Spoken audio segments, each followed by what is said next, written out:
companies are investing huge amounts of money in deep learning to solve the complex computer vision problems. Okay. So to address now, initially to solve the complex problems like semantic segmentation, whatever may be the computer vision based challenging problems. Okay, so we used to do computer features, etc. using the classical techniques. But with the huge processing power, storage power data available from 2015, so there is a huge trend towards adapting deep learning for the to solve the complex problems of computer vision. And a lot of big companies and startups are investing huge amounts of money to adapt deep learning to solve the complex problems. Okay. So with this motivation, we are moving towards learning. Okay, so basics of neural networks and convolutional neural networks.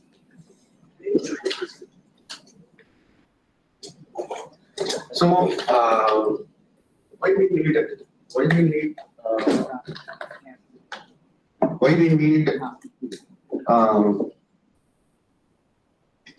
like neural networks? Why can't we solve the same problem with traditional classifiers? So traditional classifiers, to some extent, able to solve the problem, which are linearly separable. But there exist some problems which are not, which we cannot solve linearly separable by drawing a linearly separable line, like XOR case, etc. And in this case, speech recognition. So speech recognition is a multi-dimensional feature extraction process. So in these cases, traditional classifiers, they are not able to outcome much accuracies. Okay, so there is a need towards using nonlinear functions. So using nonlinear functions, we are projecting the features into a high-dimensional plane where they are linearly separable. Okay, so here we need to learn a nonlinear function which maps the x to y. Okay, so so that is what a typical neural network will do. So what it will do is it will learn a nonlinear function which can solve the problem which we cannot solve by using traditional classifiers. Okay, now, so we will just have some introduction how neural networks came into picture. So always the motivation is the human's brain, where we have the initial example for learning. So any research, computer vision, so we want to mimic the human thinking. Okay, so how the neural networks works is what they inspired from the structure of brain. Okay, so we have synapse, dendrite, soma, etc. The same thing they constructed the neural networks. Hence, we are calling it as a artificial neuronal perception. Okay, so same as the human brain. So here also there are some set of inputs, and those inputs goes through the weights. So weights determines the importance of each feature, and we have already linear combiner, and then we are giving it the threshold. So it will decide the threshold. So if in the input, the summation of the inputs like x1 into w1 plus x2 into w2 is above the threshold, it will generate the output. That's what a simple perceptron is inspired from the human brain. So slowly we on top of it, so from the single neuron functionality, so we keep on building the complex networks. Okay, so activation function. So can someone tell me what actually the activation, what is the need of an activation function? So what will happen if we didn't use any activation function? The outputs of the neurons can go to any screen.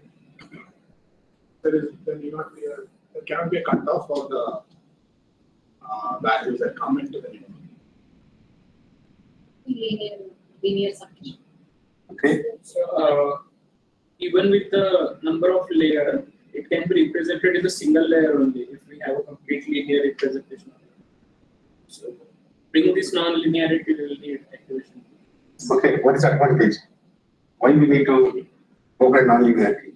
Yeah, you are only telling like in non-linear space, you become linearly separable, right? Distance surface. What will happen? How it able to do it? Yes, fine, we are going into non-linearity. Non-linearity will solve the complex problem. How it can able to solve the problem? Because There should be some reason, right? What is the reason? most of the real life functions are most of the real life functions which we try to approximate are non-linear. Oh, my question is different. I will answer it. Okay. So, see here. So, why we need a activation function, specifically non-linear activation function? See, as what he said, if we use a linear activation function, so if even though if we use n layers, it will become n into that particular layer. So it is just a scalar multiplication of the input, so it won't have any impact. So by using an activation function, what happens is the inputs are projected into the higher dimensional plane. So the say ReLU. So what ReLU will do? ReLU will do max of 0, x. So what happens? It projects into the higher dimensional plane. Okay, so all 0 values, whatever may be the negative values, so it is mapping to 0. It will map to 0, and all the positive values will go up. So it's a kind of non-linearity. So what non-linearity will do is these values means before applying the activation function, after applying the activation function, we are projecting into the higher dimensional plane. This feature representation and this feature representation is completely different. These are very good in terms of the feature representation, so that we can able to solve any problem effectively, more accurately. The power is different. That's why deep learning gain momentum. So you also know about kernel PCA. So what kernel PCA we are doing? In kernel PCA, what actually we are doing? Kernel trick. So what kernel trick is doing? So kernel trick, say example PCA. PCA is only for the linear data. But if you have any manifold or non-linear data, so what we are doing, we are projecting the normal coordinates into a different dimension. So say x1 square, comma x2 square, comma x1 x2. So we are developing a kernel, and we are mapping these normal coordinates into a kernel coordinates. Means we are using kernel function that will map into a different space. So there the value here, the value of a feature here and the value of a feature here is completely different. That is more representative. So that able to solve the classification of the regression problem which we are trying to solve. Hence, activation function plays a major role in learning the features. Okay, that's why nonlinearity came into picture. So without nonlinearity, so the learning is limited. Because of our limited learning, the classification or whatever the task we need to solve, there is no progress. Okay, fine. So slowly we are moving towards perceptron to the artificial neural networks. So by using artificial neural networks, supervised learning, gradient descent are the two main concepts. Okay,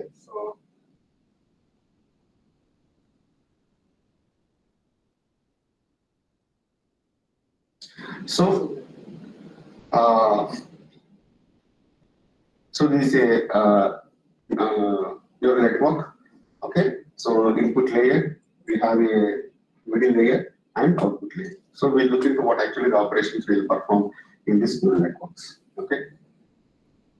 So neural network model. So we'll feed in the inputs, and there exist two functionalities by each neuron. So those are the summation and the activation. So activation function gives the nonlinearity. Okay, so that is the power of neural networks. Okay, so these are the inputs. So these are the weights. Okay, and in a hidden layer, we'll perform summation, and the input value will feed into the nonlinearity function. And see the value, what it receives, the input, the output of the summation is different. And when you do the nonlinearity, the value is different. So collection of those values, single value doesn't have much impact. But in case of convolution operation, in case of neural network, we have multiple values. Okay, so suppose we have 100 values. These 100 values, if you apply nonlinearity and projection to a different space, the power of representation is more. So they can be able to solve the complex problems like Siamese networks, okay, which are able to solve the engineering signature, forgery signature. How they're able to solve this? Because even though the minute difference between these two similar things, you're able to learn in a different space compared to the normal two-dimensional space without before applying the nonlinearity. So that is the power of using nonlinearity. So we are using summation, activation, and the output values are again using summation, and finally we are using a probability activation function. So it will give you the probability. So this is what a brief introduction. So we have these inputs, we are called as independent variables because we are independent to choose any set of values, and the weights. So weights and bias are the parameters. So those weights needs to be learned by the model so that it can achieve the accuracy.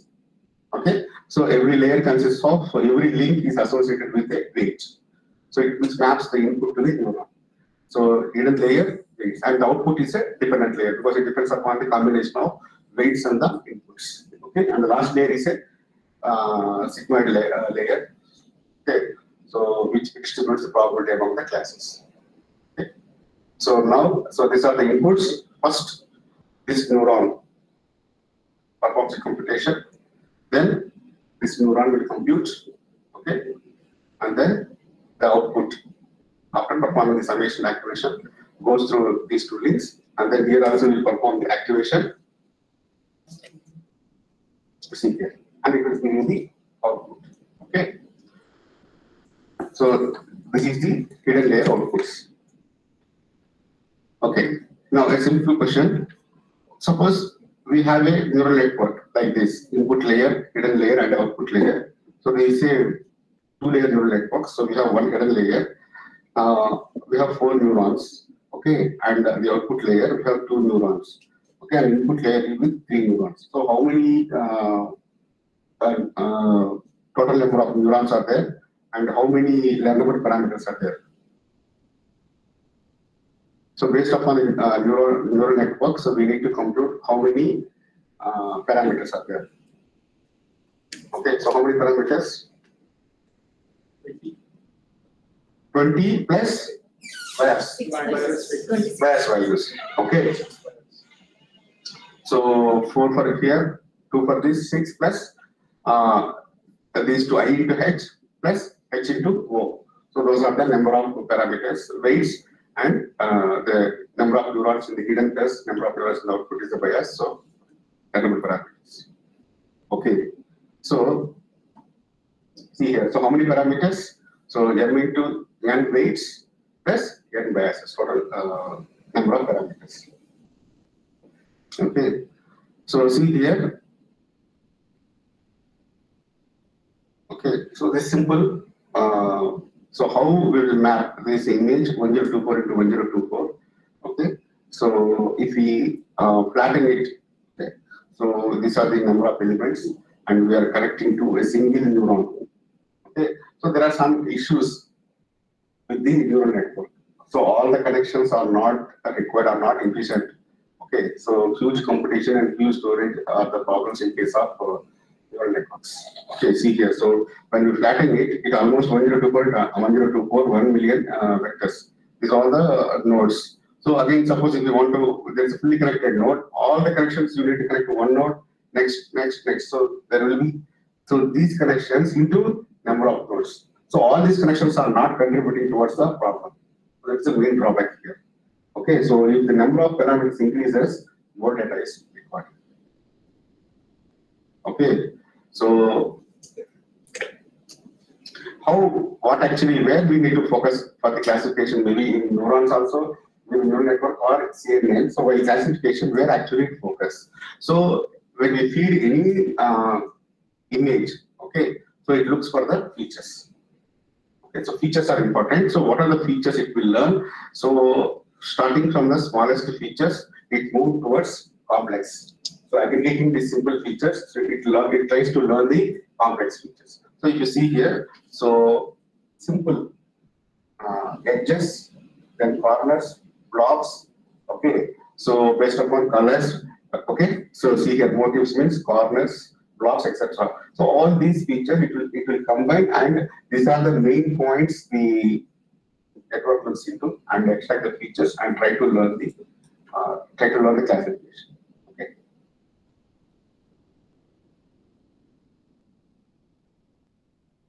So now we move towards convolution neural network. In this convolution neural network, we study the difference. So here we just introduced neural network, what's a means what are all of main functionalities in the neural network. Now in convolutional neural network, we combine the difference between the neural networks and convolutional neural network. So why adaptive convolutional neural network reduces the number of parameters compared to the neural network.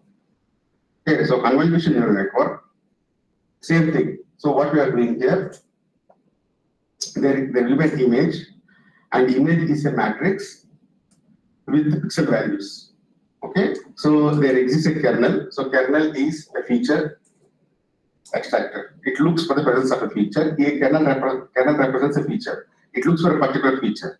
So now when we convolve, when we move this kernel over the image, so we are generating the feature maps.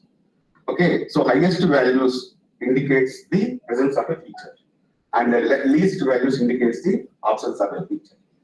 Okay, so now what is the formula for convolution operation? So we have a, so if I want to generate in the feature map a location m comma n, so what we are doing is a feature, image and the filter, both we are convolving. So what we will do, so it is a J and a K process. So you need to cover all the rows and at the same time all the columns also. So how we will do, so you put a filter here, and then center of the filter, so you will multiply with, you just vary J and K, and in the image you will change the m minus 10 and minus k. So in this center, you put it here, and then we will compute the values for that particular feature. Just to corresponding elements, you will multiply, and the values you will write down. Okay. For the edges, what we will do, because if I want to compute for this particular value, okay, so if I put center here, I may not have values for 1 to 1 and this one. If I put 0 here, this 0 here, and what happens? I don't have value for 0, 1 to 1. So for those, in order to get those features also, we use padding techniques, right? Okay. So now, what convolution neural network will learn is, it will focus on the small patterns and then keep on learning them, okay, incrementally. Okay.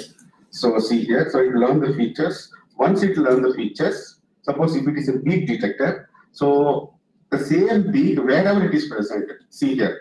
So this is a word, and it detects the peak. Same word in a different format, different shape. So there also it will able to find the peak. Okay. So see here. So once it learns how to classify, how to detect the peak, the features of a peak. So wherever it is present, it will find out. And whereas in case of neural networks, suppose each neuron is a extractor. So for each feature, suppose if you compute, okay, same feature again for a second image, again you need to do all the computations. I will show you the difference where, okay, see here. I have other slides. Okay, so in case of convolution neural networks, so these slides are taken from Andrew Ng lectures. Okay, so we have convolution layer, means convolution operation. So that's what we are doing here.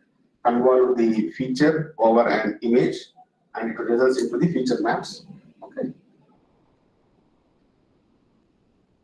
So pooling layer. So convolution and pooling are used to downscale the image, because it reduces the image. And fully connected layer. So fully connected layer acts as a classifier. And this convolution are the feature extractors. So once we extract the features, we are feeding into the fully connected layer, and there the neural networks performs the classifier. Typical CNN structure looks like. Okay, so see here in the convolution neural networks, a big detector, what happens? So these are the weights led by the model during the training process. That we'll see later. Assume that this is a filter meant for the big detector, and if you convolve this image, see here. So if you multiply this with this results into a single numerical value, sum of 9 products, right? So it's a 3 into 3. You will put it. You will put it here as 3 into 3 image patch. Okay, so it generates a single value. Okay, so now we'll see. Suppose this is the filter we are having, and this is a diagonal filter. So this looks for the presence of the diagonal numbers. So what we are going to do, we are going to Okay, see here, diagonal element. So first we will put this filter here, okay, and then we will use dot product, corresponding elements dot product. So that results into single numerical value, scalar value. So stride 1, suppose if it is stride 1, just one side it will move. Okay, then it will compute and convolve these patch image elements with the filter. So the value is -1. Suppose if it's stride equal to 2, first this one, next it will start. Where it will start? 0, 0, 1. Here it will start. Okay, it will start here. Okay, then it will generate the output. So now this is the filter. So what it will do, first it will convolve same size as the filter. So what it will do, it will compare with dot element 3. Next -1. Next same dot product. Next -1. Next step. Next. Now what you observe from the feature maps. So we convolve the filter on the image, and these are the feature maps or the resultant scalar values. Now by observing this, so what are the things you can summarize? What are the observations from these feature maps, which is a resultant of the convolving a filter over an image?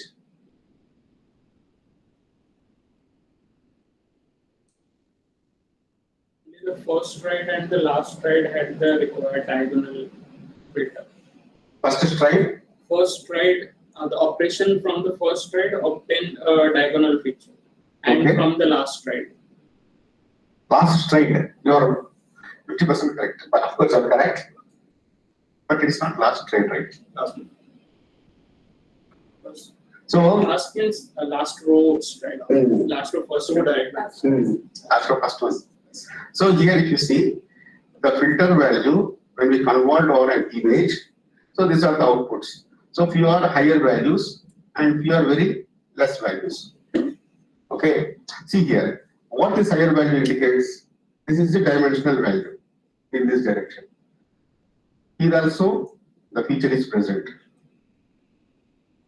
So when it detects the feature, those activations are high. And this is -1. -1 means what? Completely different. See here.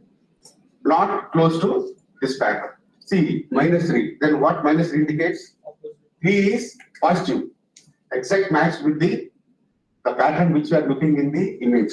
And it indicates -3. So see, this is -3. That means the third one. So this is 1, this is 2, and here we are performing -3. See here, opposite. So the feature maps, the values indicates the how close this particular part with the filter. Highest value indicates the highest match. Okay. See here again 3. So here 3.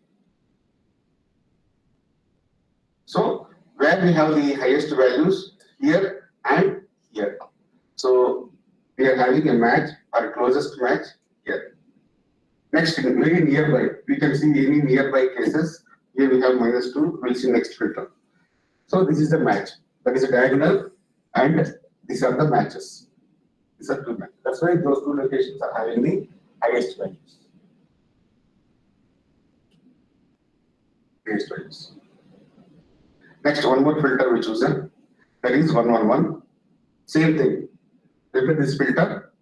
Repeat this for each filter. See now, same operation. We got -1, -1, -1, -1. Okay. Now if you see all minus values and only one highest value here. So that is where there is a closest matching. It may be closest because this is numericals. In case of image, you may not get exact match, but very closest match we are finding to the feature which we are searching.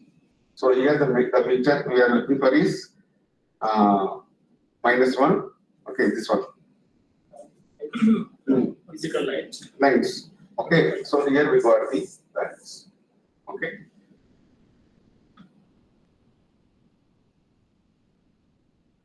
So this we call it as a feature map. So higher activations indicates the presence of a feature, and the lower activations indicates the absence of the feature. Okay. So now what happens? What is the size of this feature maps? Total 2 feature maps. So 2 into 4 into 4. Can someone formalize how we got this 2 into 4 into 4 matrix out of 6 into 6 convolving with 3 into 3 filter 2 times? The dimension of the image minus the dimension of the filter plus 1 plus the number of strides. Of course, if you assume stride as a 1. Okay, so here it is 6 minus 3 plus 1, 4. 4 into 4 is the output of the size of feature map. And like that, we convolved with 2 filters.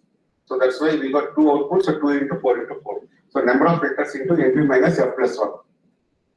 Okay, so NP means the size of the image minus F. F is the filter size, 3. So 6 minus 3 plus 1, 4 into 4. By stride. Stride is 1. Okay, so NP minus F plus 1. So color images, same thing. We have RGB channels. So like this, we have 3 different channels. Okay, so we'll apply the filters. Then we'll apply the filter to each channel. So here we are applying only once. So here we consider only one channel. Suppose if we consider as a 3 channel, then we'll map this filter to each. Okay. So like this, we'll apply the filter. Okay. Similarly, we have filter 2 also, same set of values. Filter won't change. Okay, so the filter you will apply on the image R channel, blue channel, and the green channel. We will get the corresponding values. Okay, so see here, so image and convolving with the 2 type of filters, we got the values. In case of fully connected network, suppose this is the image. So what we need to do, if I want to extract, if I want to generate this value, so 6 into 6, 36. So if you do fully connected and feed to the input, so the first layer input layer must have 36. Okay, now 36 values, and 36 values are fully connected to all these things. Okay, now if you see here, see, I will show you here. So what is the advantage? What is the advantage of using convolution neural networks? Can someone tell? See how many computations we need to do in order to generate this particular value by using convolution?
No audio is coming, sir. Will not change the object. So if you see here, for a machine, this is a bird, right? So if you subsample it, it's also a bird. So for a machine point of view, it doesn't make any difference either this or this. But for storage purpose and to reduce the number of computations, there is a huge impact between these two. So because these pixel size, the size is different, and here the size is different. So the we need to process is very less, either in case of convolution or even in case of a neural network also very less. But here it's high. So max pooling, one thing is it will pass the parts of the image, the input where the features are present. Second one is it reduces the input size, so that the number of convolution operations and number of parameters also get reduced, storage also reduces, and there is no impact in the classification, the task. Okay, either classification, whatever it may be, but it doesn't have any impact if you subsample it. Okay, so fewer parameters to characterize the image. That what is the pooling does. Okay, so SAN compresses a fully connected network in two ways. Okay, so compressing. Okay, so what is compressing? Making it less number of parameters. So it will reduce the number of connections. So in case of that's what we studied. So in case of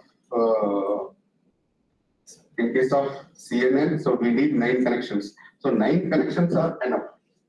This is CNN. How? So if this is the image, if you flatten it out of these inputs from CNN, so we are using only to generate this particular value. How many we are using? 1, 2, 3, 4, 5, 6, 7, 8, 9. Only 9 inputs. 9 inputs are using.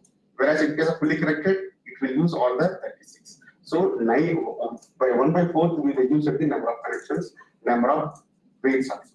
So that is one thing. And what is the second thing? Shared weights. Once you learn the weight, suppose if it is a peak detector or horizontal line, vertical line, diagonal line, once the weights are learned, and the same, you can use that filter anywhere in the image, it will find out, right? But in case of a neural network, again, for that particular value, you have to fill in all the element, all the pixel values, 36. So for every output, it requires 36, and it has to learn.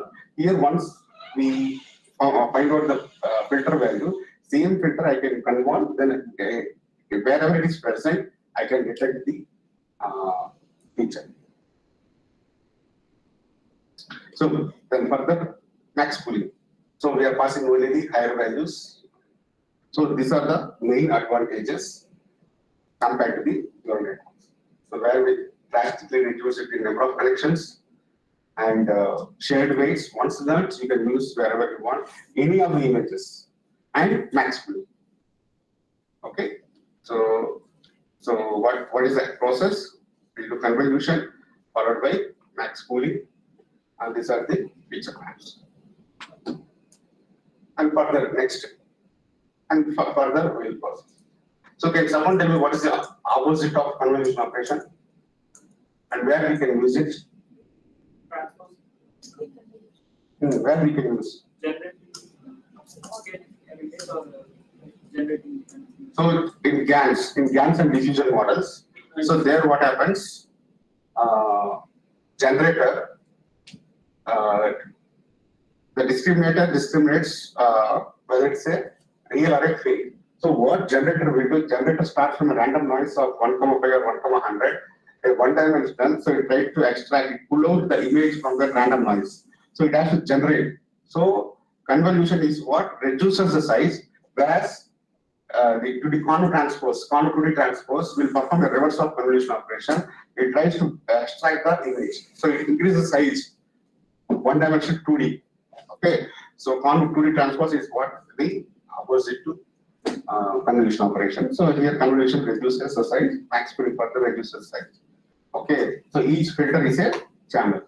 Number of filters proportionate to the number of channels of the output. Okay.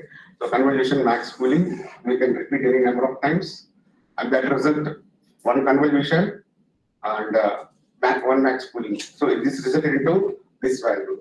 Next, what happened? This is the output. And further, what happens?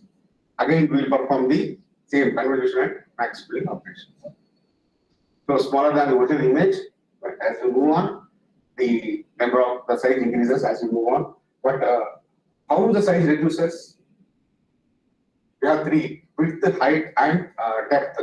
So what is as we move on?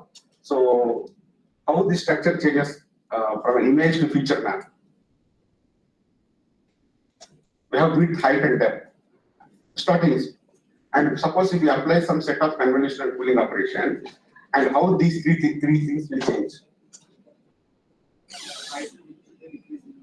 Depth always increases, and because of convolution and max pooling, the size of an image gradually decreases. But as we have more number of features added, the depth, each filter output is what we are stacking. We are packing together. So then each filter output is we are here like this. Here we are stacking. So the depth increases. So to reduce the depth, what is the network we use? If you want to reduce the depth, see, if we keep on, if we use more number of features, so the depth will keep on increasing. Reduce the depth. So which kind of network is useful, and we apply that so that depth is not increased much. Point convolution is something where you can limit it. No, there is type of convolution. Now I'm asking about the network. Which type of network you can use so that you can reduce the depth? Serial. Network in network. So network in network is a concept where we use try to reduce that depth of an image. See, if we keep on increasing the depth, there's also a problem. Okay? So this is how in starting we have only three channels: width and height. So as we move on, by applying a set of convolution and pooling layers, depth drastically increases and height and width decreases. Okay? So we flatten it, and once we flatten, we give it to the fully connected network, and then it will classify. Okay. So this is how it works. Okay. So various. Okay. So when we rotate, okay, we'll have a different slides for that. Okay. So convolution on RGB. So we have seen convolution on a single channel. So convolution RGB. So same thing. So how many filters are there? RGB 60 to 60 is the size of an image.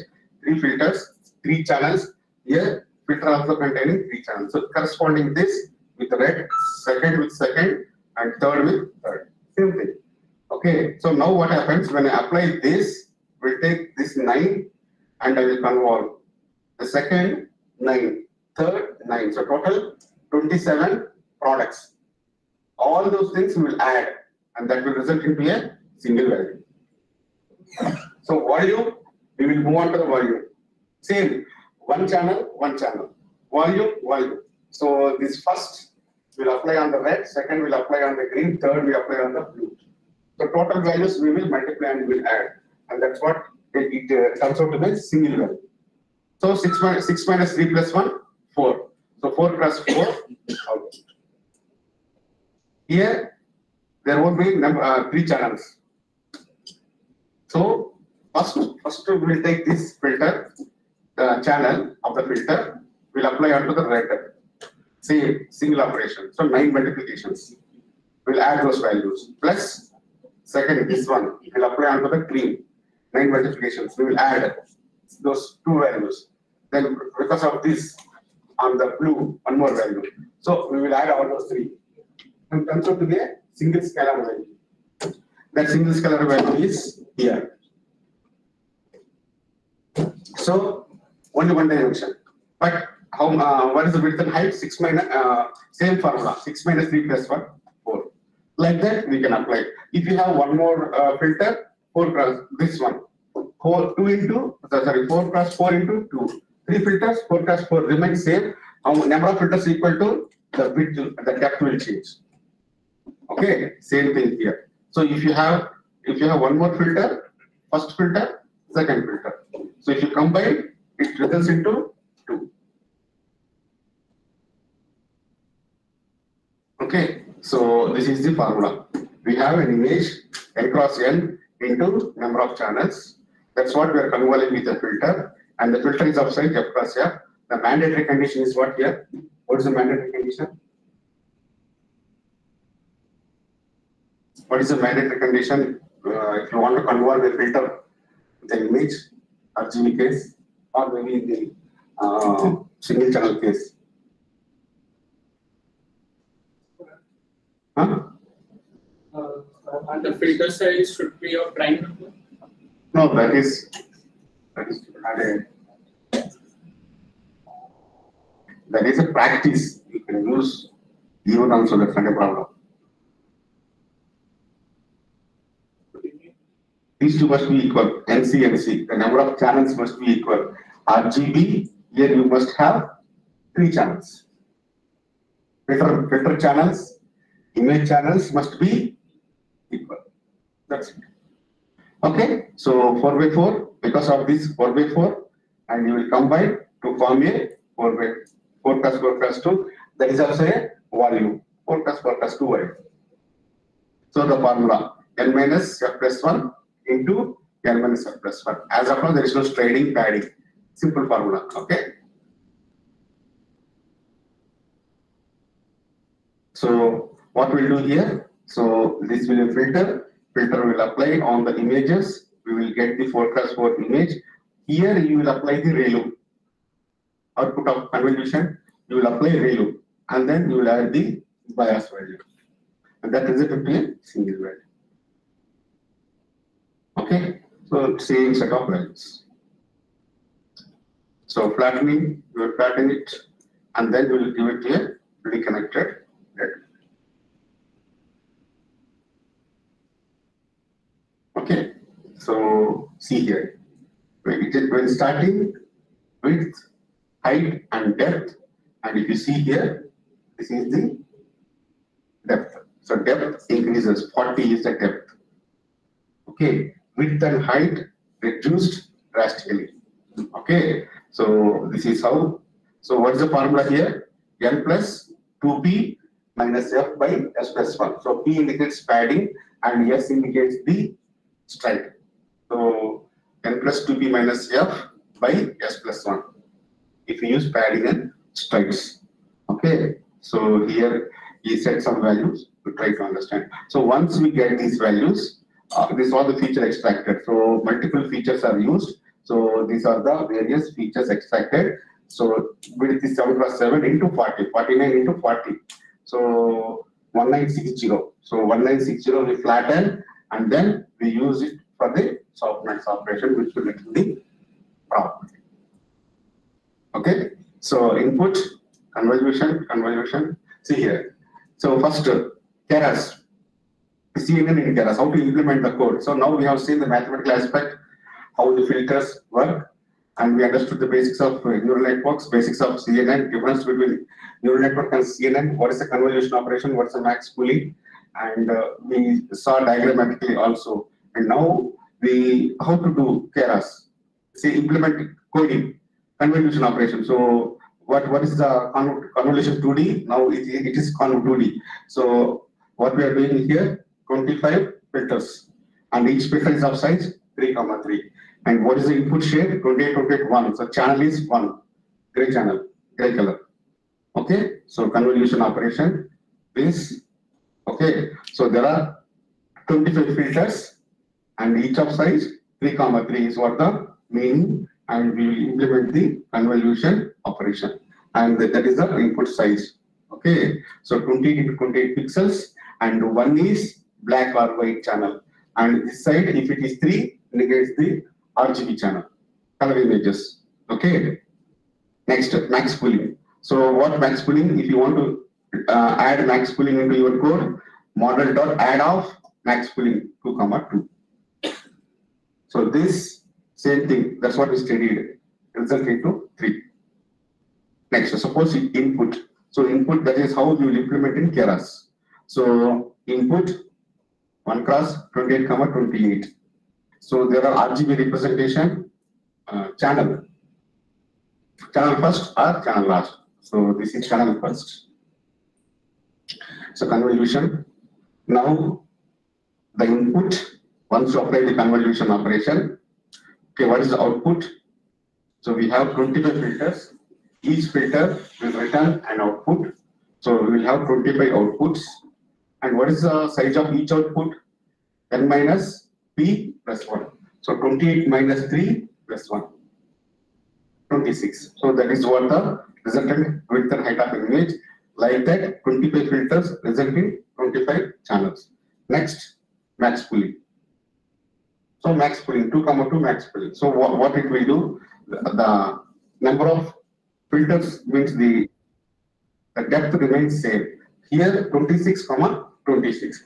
So when we apply 2, 2, so you end up with 13, 13. Then again it will go through convolution. Say that convolution is having 50 filters now. Each of size 3, 3. So what is output? What is output now from this convolution? How many are the filters? There. 9 by 9. Huh? 50 by 9 by 9. 3 by 9 by 9. Can you repeat, please? What is output here? After that 50 by 11 by 11. 50 by 11 by 11. See, this is the image, and when we apply the convolution operation, okay, when we apply the convolution operation, we are having 25 filters, each of size 3, 3. Okay, now the input side is this one. So what is the output which is resultant of this convolution operation? So 25 filters are there. So 25 filters, each filter will give an output. So we have 25 outputs. What is the width and height of each output? That is a formula. N minus P plus 1. So 28 minus 3 plus 1. So 26 into 26. We apply max pooling of the values. So 25 into 13, 30. So now you are applying, okay, this you are applying convolution 2D. What will be the output? 625 by 11 by 11.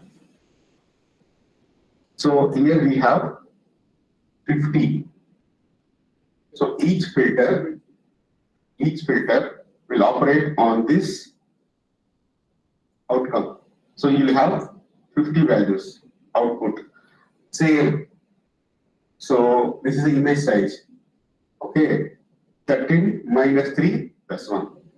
11 plus 11. Max pooling, which will further reduce it. Because it is a decimal value, floor is considered. So 50 into 5 into 5. So parameters. How many parameters? Number of filters. 3 filters. 3 cross 3 size. So 9. For each filter, 3 cross 3. So 9 values it has to learn. Like that, how many filters we have? 25. So for each filter, it has to learn 9 features. So here, how many filters? Here. How many filters? 9. Okay. So this is the how size will move.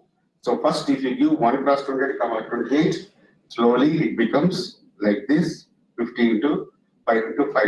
Now you can flatten it. So it will be 50 into 25. So 75. This one 25. So 750. 25 into 5, 125 0. Okay. So 125 0 are the input that will you feed into the neural network, and then see fully correct operations are performed, and then finally it will give the output. So how many number of classes are there in this problem? 4. So which indicates the number of outputs. So what are the keywords we use? Means the functions we use in case of neural networks. We can use activation, dense layers. You will indicate how many dense layers you need, and in each layer, what are the activations you will perform. Okay, that's it. So 2 special cases. One is dropout, and second one is okay. So we'll see dropout. So what is dropout? Fix a percentage of neurons that need to be deactivated. Either connections you will remove or the nodes will make inactive. So you don't want the model to memorize the input and output process. So every time if you change the structure, you are forcing the model to learn new set of weights and parameters. Okay, you are making the model understand the features rather than by having the input and output patterns. So every time you are creating networks. Okay, so like this. So what you can do at any time, you can drop off, or a new structure is created. Okay. Okay. So, but what you are doing is you have to adjust in dropout. What happens? Whatever the amount to drop off, the same you are adjusting with the other nodes. That's why we have to multiply because these two become 0, right? So what you are doing? So you have to multiply this particular node so that the weights adjusted. So you can use CNNs in almost any kind of application, speech, 1D, 2D, 3D, other dimensions of data. So in any of the case, you can use numerical data, stock-based prediction. Okay, audio is also 1D, NLP, natural language processing, text processing is also 1D, images 2D, videos 3D. So whatever may be the case, you can apply CNNs. Okay, so say it will extract the features. So it will extract the features from the spectrogram, feed into the CNN. Okay. The filters move in the frequency direction and be able to extract the. Okay. So last slide, activation function. That's what we studied. Activation function is what the magic of any CNN. So there's a constant research. New activation functions are keep on increasing. So what they will do is they will push the data from one dimension to the another dimension. So those values are more representative. So how we push from one dimension to another dimension is through activation function. So there's active research going on. So we have linear activations, piecewise, hyperbolic, railway, etc. Okay. So these are the various activation functions. Okay. So that's it. So this is how we started from neural networks. We studied what actually a neural network is and slowly moved towards the CNN and what are the major operations in CNN and how convolution operation is performed and how CNN is far better than neural network. Okay, and we studied how in code, how we can implement, and as we move from input to the fully connected layers, how the size of the feature maps will change. Okay. And whatever and what are the advantages of convolution over fully connected? One question. How we will calculate the number of classes? Number of Classes. same. See here, what happened? We have see from this figure. I guess.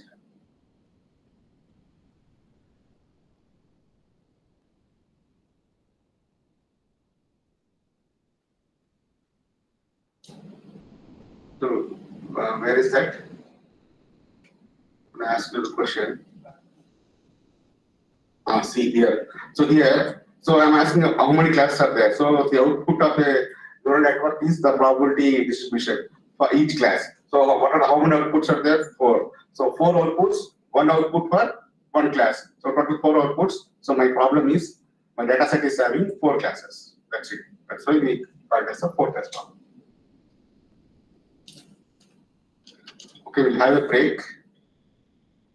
We'll have 15 minutes break. Okay, and once we come back, we'll do 1 or 2 demos about CNNs.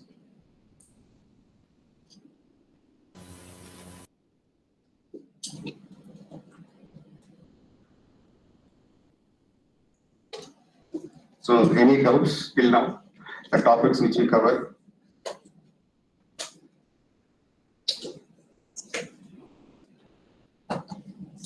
Regarding the max pooling, are there any other mechanisms that we are right now using other than max pooling? For normalization techniques, max pooling, normalization techniques also there. Batch normalization, global batch normalization. So either from the layer you do or collect from all the layers, then you can do the normalization. See, the aim is only we have features. Somehow you make it with lesser values by using a max. Take the max value, mean value, average value, whatever it will be, reduce it. Okay, so we have batch normalization. Output of each layer we are doing. Else, collect all, instead of flatten, you can do the global averaging, that you can feed it to the neural network. So any other doubt from the participants? Yes, sir, there are some online doubts. Okay.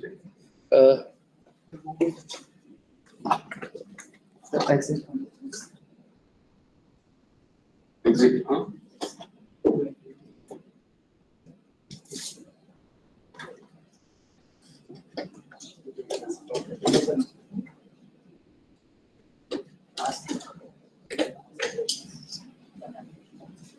Yeah, you can unmute and you can ask a question.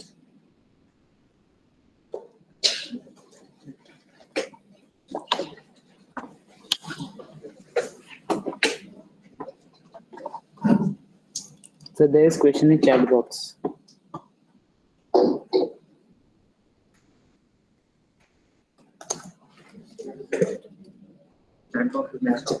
Chat box. How to visualize an interpret calculation? Yes, while in the next after the session in the demo, we have few pages notebooks, so where we will demonstrate on at each step what's in and you can visualize.